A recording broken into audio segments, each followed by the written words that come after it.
আসসালামু আলাইকুম। চিংড়ি মাছ কার না ভালো লাগে? হুট করে চলে আসা মেহমানদের জন্য চট করে বানিয়ে ফেলতে পারবেন আজকের এই রেসিপি। তো রেসিপির শুরুতেই লেবু, লবণ আর হলুদ দিয়ে চিংড়ি মাছগুলোকে ম্যারিনেট করে রাখতে হবে প্রায় আধা ঘন্টা। খুব ভালোভাবে মাছের সাথে উপাদানগুলোকে মিশিয়ে নেব। দেখতেই অনেক লোভনীয় লাগছে।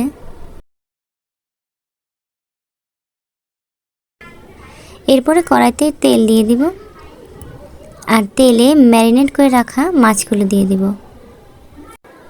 মাছগুলোকে মিডিয়াম আঁচে 15 মিনিট ধরে এপাশ ওপাশ করে ভালোভাবে ভেজে নেবেন।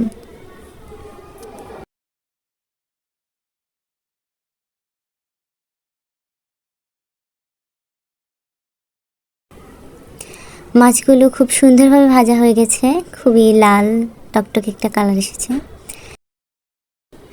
এখন কড়াইতে দিয়ে দেব বেটে রাখা পেঁয়াজ, আদা রসুন বাটা, নারিকেল ব্লেন্ডার করে রেখেছিলাম এবং হলুদ মরিচ সব আগে থেকেই পানিতে ভিজিয়ে রেখেছিলাম। তো মাছগুলো দিয়ে দিলাম। ঝোল দেওয়ার পরে আমি দিয়ে দেব একটা টমেটো। এবার ডেকোরেশনের পালা।